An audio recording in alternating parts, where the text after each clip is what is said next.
So coming up next on YoTV, we have a rap group from East Palo Alto. And Golda Supernova, so stay tuned. So stay tuned. Oh boy, yeah, we YoTV, we back here. Youth culture, youth voices, youth power, coming at you. What's happening? We YoTV out here. Before we go any further, I have to big up the magazine. You start looking.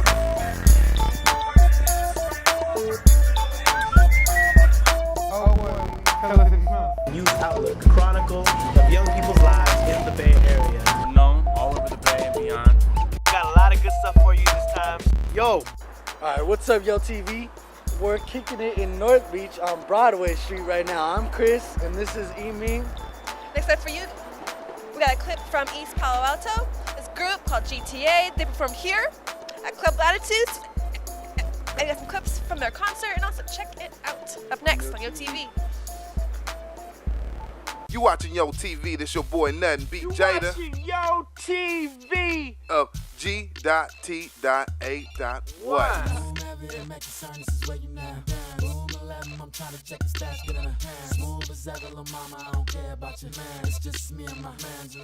Gardentown affiliates, we from East Palo Alto.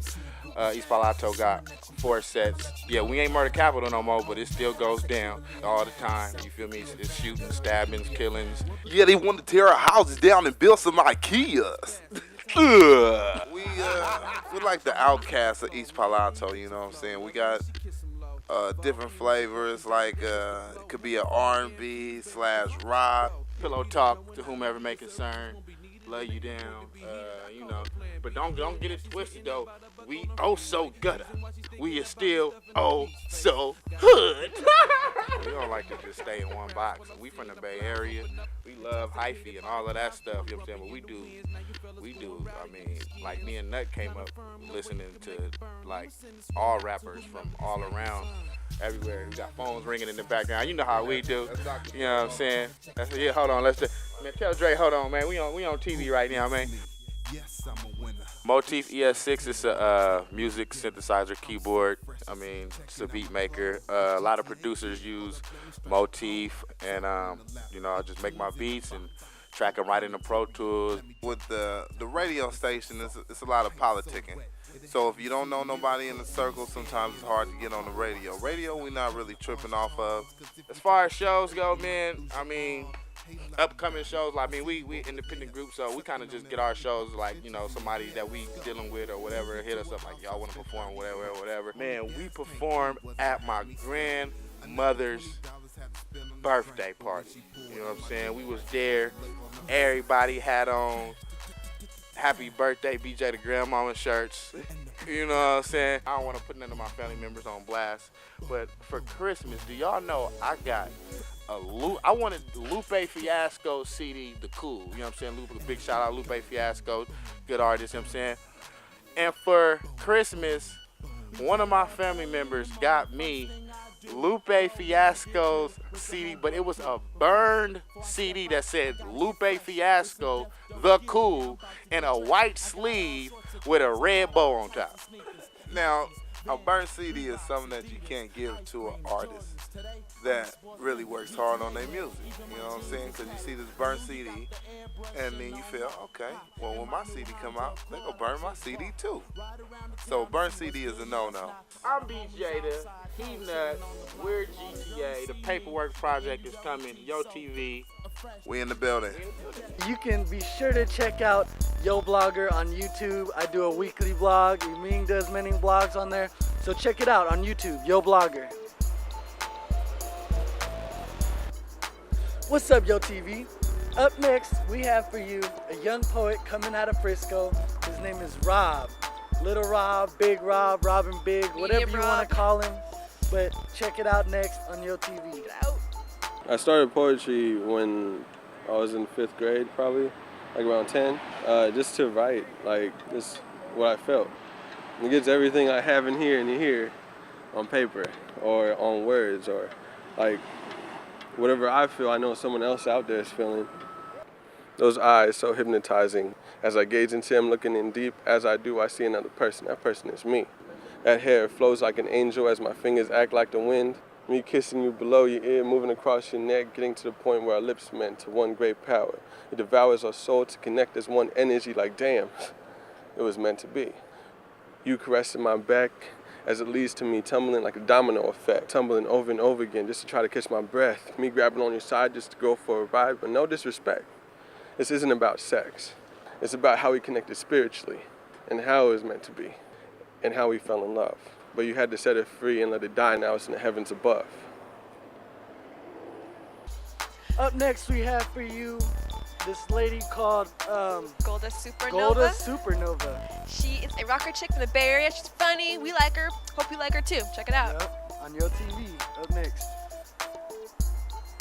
Hey, my name is Golda Sargento. I'm in a band called Golda Supernova. It's called Fall. We've been playing for about 5 years. Truth is, I don't really play guitar. Tonight, all you saw was me, but like I said up there, I don't play guitar. I sing in a band. It just happens tonight every time you close your eyes. This event is a Youth Speaks Presents the 9th Annual Curiosity. Jason Mateo got me involved. A heck of these people are like some of my deep friends from like 10 years ago. Now you have 2 kids, this Yes. is the rumor I heard. Yeah, no, it's Awesome. true. How do you battle rock star status? Like, Well, that's all I do, is I take care of my 2 kids and then I play music. So I'm pretty lucky. I just get to do that. and how would you explain your style? You're kind of funky. This is actually my grandmother's room in the Philippines. That's how I explain my style. It's eclectic and whatever we have around and whatever you can just make into function and beauty art. Right. How would you describe your music? I would describe my music as being really raw and kind of novelesque, adventurous, passionate, and transportational. Like, okay, I'll start getting weird now. Like, the 5th dimension is in our mind. So if we can all get someplace on the same tune, you know, then we'll all sort of create like a spaceship environment and blast off into some lovelier place than this. What's up, YoTV? We're about to go to a quick commercial break right now, but be sure to check out newamericanmedia.org. Right back. Our YoTV, up for you next, we got a clip from our very own Maham. Her story is about why she wears her hijab and how she came to wear it every day since high school. So check it out.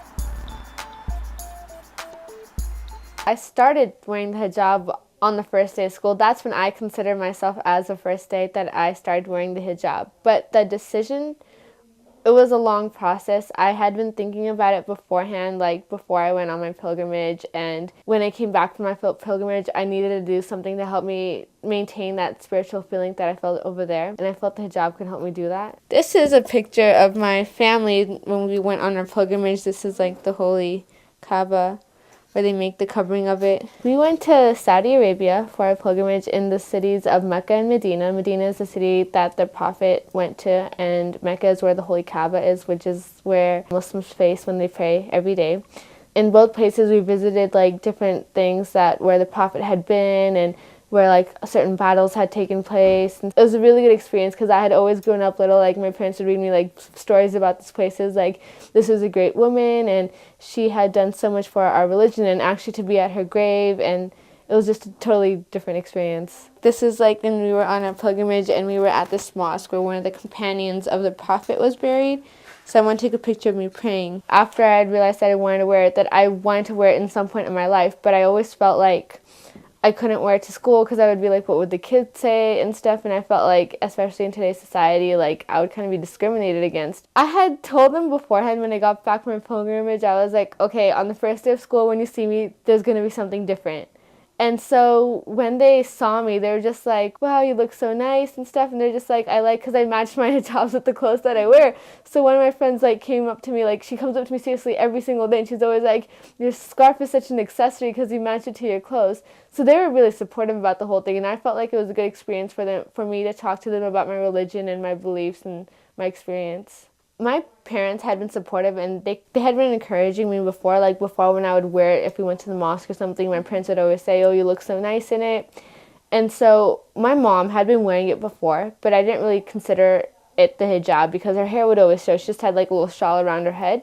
My mom was really, really happy, and she felt like that she was going to start wearing it sort of like properly, like the way I was going to. And my dad was really happy too because knew I had wanted to do it, but I'd never felt like I had the strength enough to put it on. So I guess he was also really happy. My sister was too. Like, I remember the first day I put it on and we went to the mall and she was like, wow, I feel like you're so brave to put it on and go out here. I always kind of suspected that they thought I was kind of back out on it once I actually started. Once I got back to America and like the environment was going to be different. Like over there, everyone wears it, so it's easy to wear it. But over here, they felt like I kind of felt like they thought that was going to happen. So when I was there, I bought like every Serious Day, like we go to pray 5 times a day. Every time before prayer or after prayer, we would go to the shops, and they're everywhere. And so if I saw one that I would like, I would buy it. And I mean, they're so much cheaper there than they are over here. And I've seen people sell them here, and they're also really pretty, but they're just like $20, $25 each. And I felt like over there was more variety and more colors. I wear it in so many different colors. Like, I have such a big collection of my scarves. I have different colors, and I match my colors and everything, so I think that helps. I bought a Calvin Klein one because I thought it was pretty cool that they have brand new ones. But I also bought like other ones. Like, I knew like at the time stripes were in style over there. Like, everyone had striped cloaks and stuff, so I got a few striped scarves, and then just different colors. Like, when I was there, I actually like kind of thought of what clothes I have back home so I could color coordinate with that. So I got like a lot of solids, and I got some printed ones. So just whatever I liked. So this is my scarf collection. My drawer, like I said before, it broke because I have so many. But I have to like keep them folded and organized. But I have a lot in a lot of colors. This is my favorite one because it's really sparkly. And then like I mentioned before that stripes were like a big thing. So this is like one of the stripes that they were talking about. And more stripes. And just like different colors and designs. Like, I got really bright colors like these to go with everything. This is my Calvin Klein one. It says Calvin Klein on it. I don't know if you can tell. Yeah, I wore this one on the first day of school, and when most people asked me, like when they came up to me to see my scarf, they're like, oh my god, it's Calvin Klein. So that was like the first reaction to that one. The traditional ones are the ones that are just plain black. Oh, okay. Like this one, it's just, you can see it's just plain black. This is like a really traditional Pakistani one. This was my grandma's, and she wore it when she went on a pilgrimage, and then when she passed away, my mom gave it to me. So I like this one. In the Prophet's time, one of the things was the wives of the Prophet, they would all cover themselves, and that was a sign that these women were all like the Prophet, like these women were Muslim. And so it's obligatory on every woman, but not everyone does it. The cloak and the head covering that Muslim women wear isn't too different than what nuns wear. And people are calling Muslim women oppressed, but the nuns are wearing something so similar, and I haven't heard anything against it. I think a lot of people think that it's a form of oppression and that people are forced to wear it, but personally, I don't see it that way. You've probably heard this before, but it is liberating, because I know that if I wear the hijab and I say something, my answer will be taken more seriously than someone who isn't. I started talking to some other girls that wore the hijab, and they were like older, businesswomen and stuff that wore the hijab, and they also said the same thing. They said that when they go to an office or if they're having a meeting or something, whatever they say, people will pay attention more than what someone else has to say. And I think like also wearing the hijab though, on my personality, like I feel like since everyone is looking at me, I have to like take my actions into control, because anything I do, my religion will be judged on that basis. Alright, yotv, up for you next, we got a clip from this Bay Area soul singer and R&B singer. His name is Dario. He's got a lot going on for him. He's a dancer. He performed with Celia Cruz at the Latin Grammys, and he toured with Britney Spears. I thought that was interesting, so check it out next on yotv.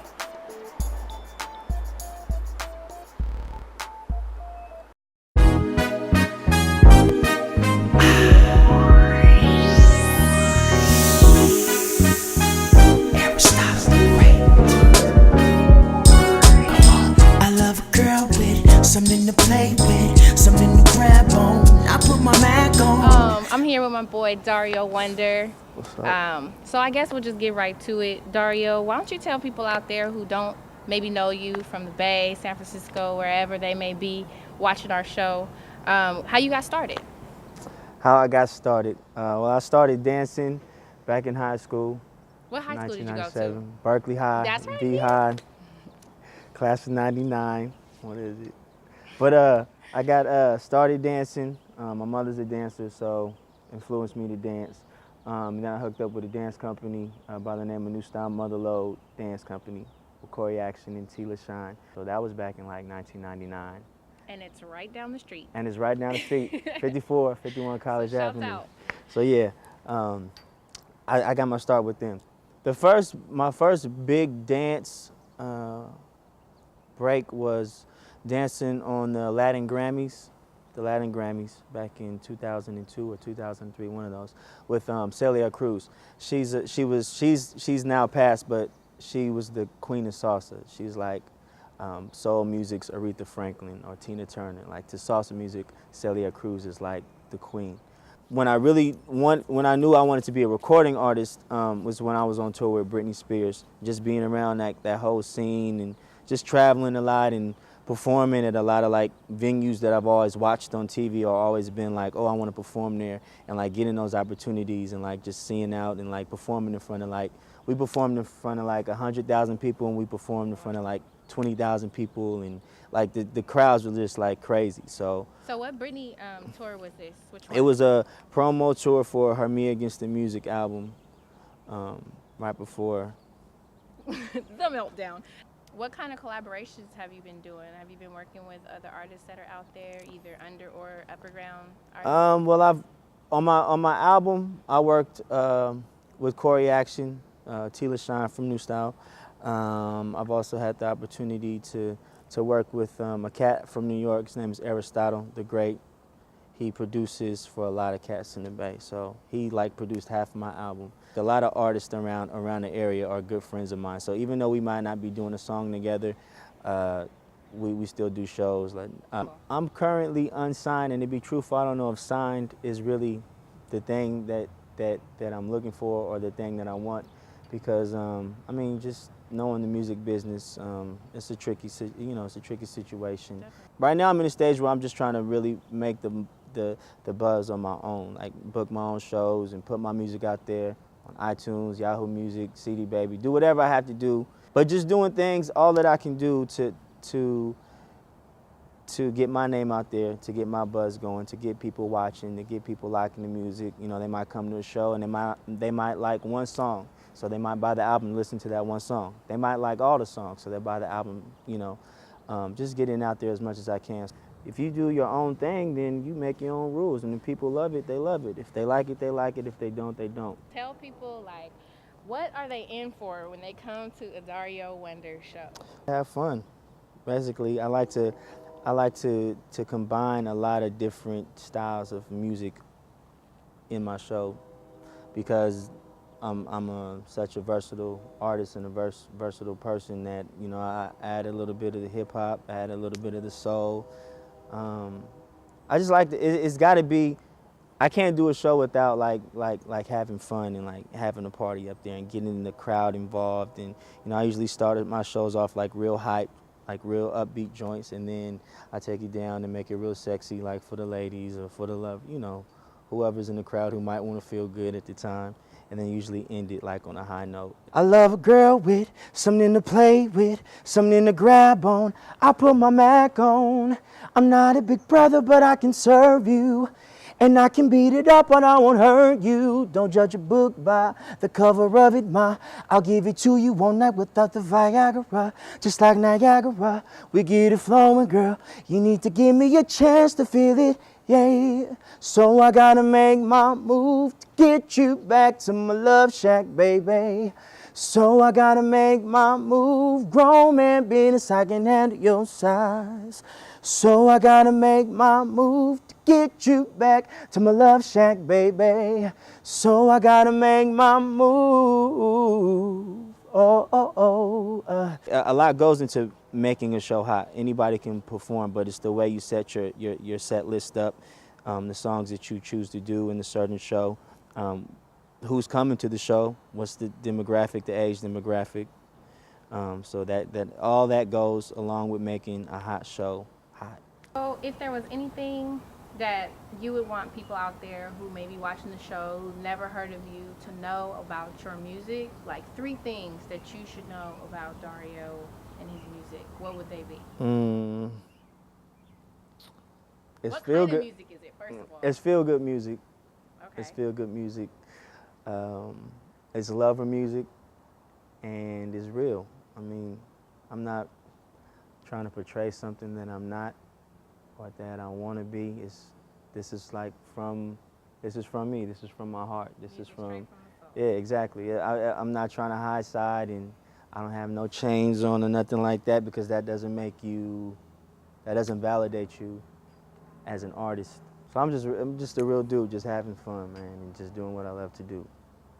Well, there you go. Check him out, Dario Wonder. He's online. You can check it out on MySpace. He just told you what it was. This is Erica X, Dario, and we're out. All right, YOTV, we had fun today, Chris. But we have to leave you, so I'm really sorry. But check us out on youthoutlook.org. We got lots of videos, stories, pictures, YouTube, audio, all that stuff. Yo Blogger. And just for the record, we're not the best girls in town. Okay, from East Pittsburgh. Watch Chris attempt the impossible.